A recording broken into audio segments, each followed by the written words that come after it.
Bonjour et bienvenue pour ce nouveau tutoriel sur la création d'un RPG avec GDevelop. Donc j'ai ouvert GDevelop, j'ai rechargé le projet, voilà où on en était. La dernière fois, qu'est-ce qu'on a fait? La dernière fois, on a retaillé en fait les images du personnage de manière à retirer l'excédent qu'il y avait autour du personnage. Vous voyez que la boîte ici fait juste la dimension du personnage, sa dimension au maximum quand il est animé. Donc là, c'est parfait, tout fonctionne. Si je fais aperçu, on a donc un personnage qui peut se déplacer dans la scène. S'était arrangé pour que la caméra suive le personnage. Donc ça fonctionne plutôt bien. Voilà, il peut se balader partout. Et en fait, il interagit avec rien. C'est-à-dire qu'ici, bon, il peut pas traverser les éléments, parce qu'on a mis des événements exprès. Mais par exemple, s'il arrive près de l'arbre mort et puis que je touche n'importe quelle touche, il se passe absolument rien. Alors que l'on aimerait bien qu'en fait qu'ils disent quelque chose, par exemple, histoire de donner un peu plus de vie, un peu plus d'interaction au jeu. Ici, quand il arrive près de la porte de la maison, ça serait bien que quand il arrive ici, qu'on ait un petit texte qui dit que la porte est fermée, par exemple, parce que le niveau en fait de la maison n'est pas encore fait. Et que quand on est n'importe où dans la scène et qu'on appuie sur la touche d'action, la touche espace par exemple, on aimerait bien qu'il se passe quelque chose, que ça affiche un texte qui dit qu'il n'y a rien à faire ici. Donc je vais arrêter l'aperçu et on va mettre en place ça aujourd'hui. C'est-à-dire qu'on va justement mettre en place ce début en fait de système de dialogue. Pour l'instant, on va pas encore dialoguer avec d'autres personnages, il y en a pas, mais on veut pouvoir dialoguer avec l'environnement, enfin dialoguer, avoir des informations sur l'environnement, avoir des textes qui s'affichent en fonction de où est-ce qu'on se trouve, ou alors en fonction de à côté de quel objet on est quand on appuie sur la touche action. La touche action étant ici la touche espace, on va dire. Comment on peut faire ça? On avait fait un truc similaire dans le projet précédent et on avait donc utilisé une image et ici le calque dialogue. Le calque dialogue que je vais afficher. Voilà, il est vide ce calque. Et donc je vais aller rechercher l'image qu'on avait créée pour le projet précédent. Et j'ai été la rechercher et je l'ai mis dans le dossier interface. Alors ici, j'ai mes images, RPG que j'ai développé, j'ai mes ressources, et ici j'ai les images. Et dans les images, j'ai fait plusieurs dossiers. On les a déjà utilisés. Ici, il y a le personnage. Ici, on a le décor, et les autres décors seront ici. Ici, on a nos éléments d'événement. Ici, on aura nos items. Et ici, interface. Je mets dedans les éléments d'interface. Et qu'est-ce qu'on a comme élément d'interface? On a donc cet élément-là que je mettrai à télécharger sur le blog, mais c'est le même en fait qu'on a utilisé dans le projet précédent. Donc c'est juste en fait une boîte comme ça, un rectangle arrondi avec un fond totalement transparent. La dimension est ici de 720 par 136. Voilà. On a pu faire une dimension autre du moment que ça rentre en fait dans la scène de jeu. Donc cette boîte de dialogue, hop, je l'ai déjà chargée là-dedans normalement, mais on va peut-être quand même, on va quand même vérifier. Ici, je me mets sur le calque dialogue, je vais dans objet, clic droit, ajouter un objet, un sprite, je fais OK. Je vais appeler ça dialogue ou boîte de dialogue. Boîte de dialogue. Boîte de dialogue. Je double-clique dessus. Et là, le petit plus, je vais aller chercher donc mon image qui est ici. Normalement, je l'ai déjà chargé, donc il va me poser... Voilà, il me dit qu'elle est déjà chargée. Je l'ai chargé juste avant pour préparer le tuto. Dialogue. Voilà, parfait. Je l'ajoute. Je ferme ça. Donc, elle est affichée ici. Je suis sur le calque de dialogue et donc je vais l'ajouter. Donc, je clique dessus, je reste cliqué. Je me déplace et je relâche. Donc, ça la met ici. Je vais la placer correctement. Alors, on va dire qu'on va la mettre ici, à peu près au centre, pas trop collé au bas. Je fais un clic droit et je fais verrouiller les objets. Comme ça, elle ne bouge plus. J'aurais pu la mettre un peu plus à droite. On va la déverrouiller, la déplacer un peu plus à droite, histoire que ici et ici, il y ait à peu près autant. Voilà, et verrouiller. Parfait. Et donc, quand je cache le calque dialogue, elle n'est pas affichée. Quand j'affiche le calque dialogue, elle est affichée. Ce dialogue, cette boîte de dialogue, il faut y afficher du texte dedans. Donc on va ajouter un élément. Donc je fais clic droit, ici sur objet, ajoute un objet, et je vais ajouter un objet texte. Alors là, c'est affiché parce qu'en fait, quand j'ai préparé le tuto, j'ai coché ça, alors que c'était pas fait la dernière fois. Normalement, c'est comme ça. Donc quand on fait un clic droit ici, ajoute un objet, ici on n'a que sprite, parce qu'on n'a pas encore ajouté l'élément objet texte. Donc ici, je vais chercher texte, qui est ici. Il est grisé, je double-clique dessus. Ça me dit en fait que l'extension n'est pas active, parce qu'on ne l'a pas ajouté, donc il me demande si est-ce qu'il veut que je l'active justement. Je lui mets oui, tac. Ça m'ajoute un élément texte et ça m'a activé l'extension qu'on va aller voir tout de suite. Ce nouvel objet, on va l'appeler dialogue. Voilà, dialogue. Et ici, dans extension, si je vais vérifier, ici, il y a bien 1 et 2 extensions d'ajouter. Donc, je peux faire fermer, ça a bien rafraîchi les extensions, il y en a bien 2 de charge. Dialogue, je double-clique dessus pour avoir les propriétés. Voilà. Le texte, on va demander alors 20, et ici, on va le mettre en gras. Ici, on peut charger une police de caractère au format TTF. Pour l'instant, je vais garder le truc par défaut, on changera ça sûrement par la suite. Et donc là, je fais OK. Et ce dialogue, sur le calque dialogue, ça, je vais le mettre ici. Tac. Alors, pour le moment, je le mets là. Il faut savoir que cette boîte de dialogue, on va sûrement la changer à un moment donné. On mettra peut-être une image du personnage qui parle ici. Et donc, le texte sera plutôt là. Donc, on aura des lignes un petit peu moins longues à écrire. Mais bon, pour le moment, je vais le laisser là. C'est parfait. Je vais changer le texte. Je vais mettre juste un tiret à la place parce que j'aime bien, c'est plus propre. Voilà, j'aime bien avoir juste un petit tiret. Et je cache le calque dialogue. J'en ai pas besoin pour le moment. Je vais maintenant aller dans les événements. Et voilà ce qu'on avait jusqu'ici. Le joueur bouge. Donc on fait 1 à l'animation du joueur. Le joueur ne bouge pas, on lui fait 0.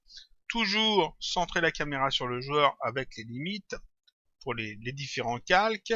Ici, la dernière touche pressée qu'on met en mémoire. Ici, le petit correctif du bug de GDevelop avec le déplacement du joueur. Et puis ici, la gestion des collisions. On va s'arranger pour que tout ça, ça soit un petit peu plus propre, parce que là, c'est un petit peu tout mis en vrac. Et en fait, ça serait bien que ça soit un peu plus lisible. Donc on va se mettre ici, on va ajouter un nouveau groupe. Un groupe. Je vais mettre en vert. En vert, ce vert là. Oui. Et puis je vais l'appeler Start. Voilà. Start. C'est le début du niveau, le début de la scène, donc je vais l'appeler Start, c'est très bien. Je mets ça tout en haut, parfait. Dans ce groupe, je vais ajouter un élément ou pas. Alors je réfléchis. Oui, je vais ajouter ici une condition scène au lancement de la scène. Donc ça c'est une condition qui va avoir lieu qu'une seule fois au moment où la scène est ouverte. Je fais OK tout en bas, ça me l'ajoute et ici pour l'instant je ne fais pas d'action à y mettre. Je mettrai des choses dedans, mais pour le moment c'est pas le cas. Je vais ajouter un sous-événement à ce truc-là. Quoique en fait, je n'ai pas besoin d'ajouter un sous-événement, je réfléchis. Non, je vais directement mettre dans les actions. Dans Action, ici, je vais ajouter une action. Donc au lancement de la scène, j'ajoute une action.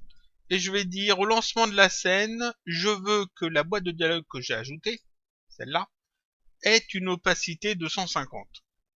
Donc ici, je vais aller chercher dans Sprite, dans Visibilité, régler l'opacité d'un objet. De quel objet en fait? Ici, c'est la boîte de dialogue. Je choisis.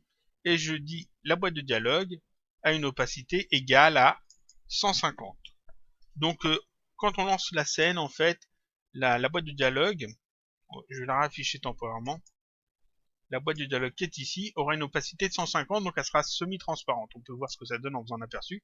Voilà, ici on voit qu'on voit à travers, c'est parfait. C'est un petit peu mieux, ça évite en fait de bloquer, de cacher toute une partie du décor totalement. Ça permet d'avoir un texte qui est lisible, mais qui se met bien par-dessus le décor. Donc ça permet quand même de voir ce qu'il y a derrière. Et ça se fait que au lancement de la scène. Ensuite, dans Start, je peux y mettre d'autres choses. Je peux... Non, ici j'ai rien d'autre à y mettre pour le moment. Je vais faire un autre groupe. Alors, ajouter un groupe. Un groupe qu'on va appeler déplacement du joueur. Déplacement du joueur. Et de la caméra peut-être? Non, seulement déplacement du joueur. Je fais OK. C'est en bleu, c'est très bien. Dedans, je vais mettre en fait ici le joueur est en train de bouger. Donc ça, je le mets dedans. Tac. La ligne qui est ici, qui est en trop, je peux l'effacer. Le joueur n'est pas en train de bouger, je le mets aussi dedans. Tac, en dessous. Le correctif ici. Alors, le toujours qui est ici, je vais peut-être le mettre dedans aussi. Je réfléchis. Oui, je vais le mettre aussi dedans. Tac. Je vais le mettre, je vais mettre le joueur au-dessus. Le joueur bouge, le joueur ne bouge pas. Le toujours, on le met là. Le correctif ici, je vais le mettre aussi là. Tac. Donc tout ça, c'est dedans. Le joueur bouge, le joueur ne bouge pas. Et là, la caméra. Donc ici, c'est déplacement du joueur et de la caméra. Il y a des choses qui iront en fait dans des événements externes, mais on verra ça plus tard. Donc là, c'est bon. Ensuite, on a donc un autre groupe. Ici, je vais ajouter encore un groupe peut-être pour les collisions.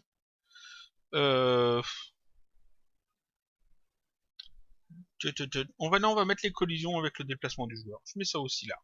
Voilà, donc j'ai un groupe start avec au lancement de la scène, l'opacité de la boîte de dialogue, et un gros groupe déplacement du joueur de la caméra avec tout ça dedans. Je vais ajouter un autre groupe qu'on va mettre en orange, par exemple, celui-là, et je vais l'appeler dialogue. Dialogue. Ok. Voilà. Donc ça, je peux peut-être le fermer pour le moment. Start. Est-ce qu'on va en mettre autre chose dedans? Je réfléchis. Pour la gestion de la boîte de dialogue, on n'a rien à mettre de plus dedans, donc ça, je peux le minimiser.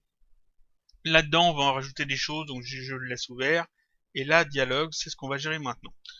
Donc, ce que l'on veut maintenant, c'est que quand le personnage bouge dans la scène, alors je vais cacher dialogue, quelques dialogues, voilà. Quand le personnage bouge dans la scène, il se passe rien. Mais quand on appuie sur la touche espace, qui correspondra en fait à la touche d'action, si le personnage est à certains endroits, par exemple à côté d'un item, ou à côté d'un élément qui mérite une description, dans ce cas-là, la boîte de dialogue s'affiche avec un texte. On aimerait aussi que quand le joueur entre dans certaines zones, sans avoir à appuyer sur la touche espace, il y a un texte qui s'affiche quand même. Pour afficher le texte, c'est tout bête, il suffit juste d'afficher le calque dialogue, comme ça, et puis de changer la valeur qu'on a mis dans le dialogue. Et puis pour quand le personnage a fini de discuter, on recache de nouveau le calque dialogue. Donc il va falloir gérer cette touche espace. On va dans événements, dans dialogue, on va dire ici ajouter une condition au clavier, quand la touche est relâchée. Quelle touche? La touche espace. Donc ici je clique là-dessus et j'appuie sur la touche espace pour définir que c'est la touche espace que je veux gérer. Voilà, space. Quand la touche espace est relâchée, je choisis bien relâcher et non pas presser. Parce que en fait, quand on presse une touche, on peut rester pressé dessus et en fait, GDevelop va considérer qu'on la presse tout le temps. Alors que relâcher, on peut la relâcher qu'une seule fois. On la relâche et après, il faut de nouveau presser dessus pour pouvoir la relâcher une seconde fois. Donc c'est plus intéressant de faire touche relâchée, ça permet d'optimiser un petit peu le truc. Je fais OK. Donc quand la touche espace est relâchée, qu'est-ce qui se passe? Il se passe que l'on doit afficher le texte le calque dialogue. Donc ici dans action, ajouter une action, calque et caméra, afficher un calque, le calque dialogue. Et je fais choisir. Et OK. Donc quand la touche espace est relâchée, on affiche le calque dialogue. Ça ne suffit pas, il faut changer le texte. Donc ici, j'ajoute une action et je dis, ici dans objet texte, modifier le texte. Le texte, alors je clique là-dessus et je vais choisir le texte de dialogue, faut choisir. Le texte de dialogue est égal à, alors, quand il n'y a rien en fait, il va juste dire, il n'y a rien ici. Il n'y a rien ici. 3 petits points. Tac. Et je fais OK. On va dans la scène, on va tester. Je fais aperçu. Le personnage peut se bouger, il se passe rien. Il peut bouger, voilà. Quand j'appuie sur la touche espace, le calque dialogue s'affiche, donc on a cette boîte qui s'affiche, qui est semi-transparente, et le texte ici, il n'y a rien ici qui est affiché parce que c'est celui qu'on a demandé. Seulement, la boîte reste affichée. Même si j'appuie sur espace, ou que le personnage bouge, le calque reste affiché parce qu'à aucun moment on a dit au calque de se cacher. Donc je fais arrêter l'aperçu, je retourne dans événements, et ici en fait on va dire que quand le joueur est en train de bouger, non seulement on fait 1 à l'animation du joueur donc pour indiquer qu'il bouge, mais en plus on va cacher le calque dialogue. Donc ici, quand le joueur bouge, je fais ajouter une action, je vais dans calque et caméra, on va dire cacher un calque, le calque dialogue. Choisir OK. Donc quand le personnage sera en train de bouger, le calque dialogue sera de nouveau caché. Il était affiché, il sera caché. S'il n'était pas affiché, il sera quand même caché de toute façon. On vérifie si ça fonctionne, je vais dans scène, aperçu, je peux me déplacer. Si j'appuie sur la touche espace, ça m'affiche le texte, il n'y a rien ici. Et quand le personnage bouge, le calque est de nouveau caché, donc la boîte de dialogue disparaît. Et donc là, on a un petit système qui fonctionne bien. Seulement, ça affiche seulement un texte. Tout bête, il n'y a rien ici. Mais ce ne sera pas toujours le cas. Ce que l'on va faire, c'est qu'on va ajouter des événements dans la scène, et quand le joueur sera en contact avec ces événements, le texte sera différent. Donc on va ajouter ici, dans les objets, je fais un clic droit, j'ajoute un objet, un sprite, je fais OK. On avait, alors, je vais l'appeler, ça va être l'arbre mort d'abord, donc je vais l'appeler arbre mort, quand le personnage sera à côté de l'arbre mort, voilà. Arbre mort, je double-clique dessus, je vais aller chercher en fait l'image qui correspond le mieux. Alors on avait chargé toutes les images en fait de mes événements que je dois remontrer peut-être. Toutes ces images là, on les avait chargées en fait dans le projet. Et donc j'en ai une qui est celle-ci, qui est parfaite pour correspondre en fait à un événement de dialogue. Et elle se trouve là. Tac, dialogue. Donc je l'ajoute ici. OK, dialogue, arbre mort. Et je vais aller sur le calque événement. Alors je vais le mettre bien comme il faut. Je vais sur le calque événement, ici on va l'afficher d'ailleurs. Voilà. Et cet événement nouveau, je l'ajoute sur le calque événement et je le place ici. Tac. Juste là, au niveau de l'arbre mort. Et je peux cacher de nouveau ce calque événement. Donc en fait ici il y a un élément supplémentaire. Et je vais dire maintenant ici dans mes événements, ici ajouter un sous-événement à la touche espace et relâcher. Donc ajouter un sous-événement. Et dire si le joueur est en contact avec arbre mort, donc ajouter une condition. Dans sprite, donc collision, si le joueur est en contact avec arbre mort, OK. Dans ce cas-là, on affiche toujours le calque dialogue, donc ça change pas. Ça affiche quand même ce texte-là, mais seulement ce texte-là, on va tout de suite le changer. Donc ici, ajouter une action, objet texte, modifier un texte. Ici, le texte de dialogue, qui est égal à, et puis là, on va mettre c'est juste un arbre mort. Avec un point. OK. Donc ici, on change le texte, en fait, puisqu'on est en collision avec cet événement-là. Si on n'est pas en collision avec cet événement-là, cette ligne-là n'aura pas d'effet, et donc on conservera ce texte-là. On va vérifier ça tout de suite. Donc je suis ici, j'appuie sur la touche espace, ça me dit il n'y a rien ici. Mais par contre, si je vais là, toujours rien. Si je vais ici, toujours rien. Ici, toujours rien, mais si je suis tout à côté de l'arbre mort et que j'appuie sur la touche espace, ça me dit c'est juste un arbre mort. Et donc là, j'ai un petit système qui me permet d'avoir des descriptions d'éléments de la scène. Et quand je bouge le personnage, le texte disparaît.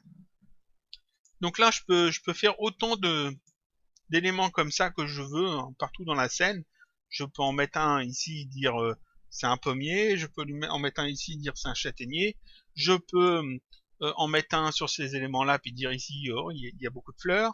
Je peux en mettre un sur la fenêtre et ici, et puis que le personnage se mette à décrire ce qu'il y a dans la maison, par exemple.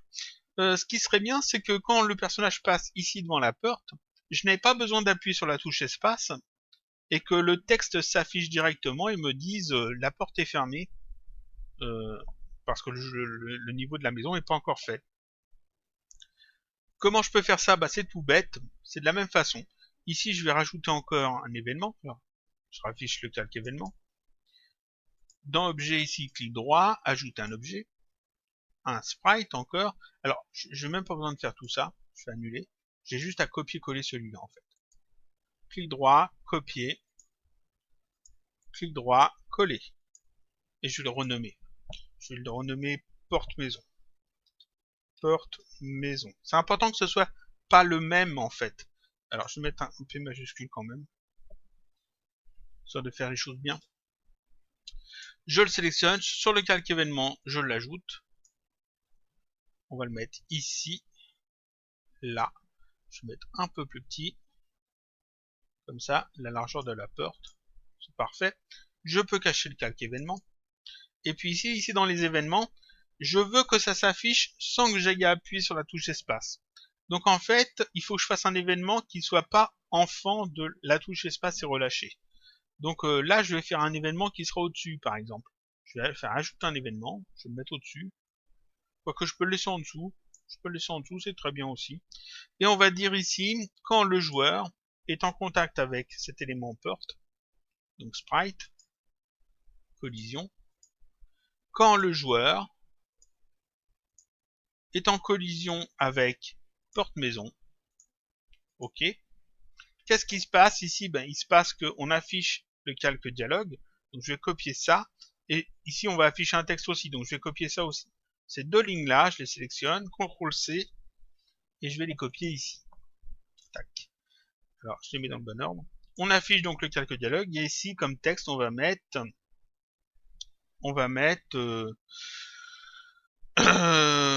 la porte ne s'ouvre pas. Ne s'ouvre pas. Virgule. Le niveau n'est pas fini. 3 petits points. Tac. Je pense que c'est bon. Donc ici, j'aurais même pas besoin d'appuyer sur la touche espace, ça va s'afficher directement dès que le personnage sera en contact avec cet événement porte-maison. On va voir ça tout de suite, dans aperçu. Donc je peux me déplacer. Si j'appuie sur l'espace, il me dit qu'il n'y a rien. Si je vais à la porte, tac, ça s'ouvre tout seul sans que j'appuie sur l'espace. Ça permet en fait d'afficher du texte quand le personnage rentre dans une zone. Par exemple, on pourrait tout à fait imaginer un personnage qui serait mis ici, par exemple. Alors quand je me déplace, hein, forcément la boîte de dialogue se referme. Un personnage qui serait ici, par exemple, qui regarde dans cette direction, vers le bas. Et puis ici, on met tout un grand événement. Et quand notre personnage rentre en contact avec cet événement, il entre en fait dans le champ de vision du personnage. Et donc le personnage commence à dire quelque chose. Donc on a une boîte de dialogue qui s'ouvre. Et puis le personnage dirait peut-être bonjour. Ou si c'est un garde, il dit vous ne pouvez pas passer. Et puis on me ferait en sorte que le personnage joueur ne puisse pas aller plus loin. Donc on peut comme ça gérer en fait des zones qui vont déclencher du texte. Donc ici on a une zone qui déclenche du texte sans appuyer sur la touche espace. Et ici, partout ailleurs, on a la possibilité d'afficher du texte avec la touche espace, mais pour nous dire qu'il n'y a rien. Et ici, on a une zone qui nous permet de décrire en fait un objet à côté duquel on se trouve. Donc ça, c'est truc tout bête à faire. Ça n'a pas pris beaucoup d'événements, hein, si on regarde maintenant. Ici, j'ai juste la touche espace et relâché. On affiche un calque. on change un texte, et puis on vérifie si on est en collision avec un élément. Et ça permet en fait de poser la base d'un système de dialogue. On verra la prochaine fois sans doute, ou peut-être la fois d'après, sans doute même, euh, comment mettre en place un dialogue avec d'autres personnages. Il faudra créer un autre personnage qu'on mettra dans la scène et puis on verra pour discuter avec ce personnage, comme on l'a fait dans le projet précédent. Ici, on a juste mis un système qui permet en fait de décrire les éléments qu'il y a dans la scène. Donc ici, j'ai mis pour l'arbre meurt, j'ai mis pour la porte. Je pourrais mettre ici un élément pour cette fenêtre-là, un élément pour cette fenêtre-là. On pourrait mettre des éléments sur des arbres, comme j'ai dit, sur les petites fleurs, peut-être sur le chemin, à d'autres endroits. Rajouter des éléments dans la scène, des items, et puis mettre un élément comme ça qui déclenche du texte. C'est assez basique, assez simple à faire, et puis ça fonctionne très bien. Donc ça c'est bon.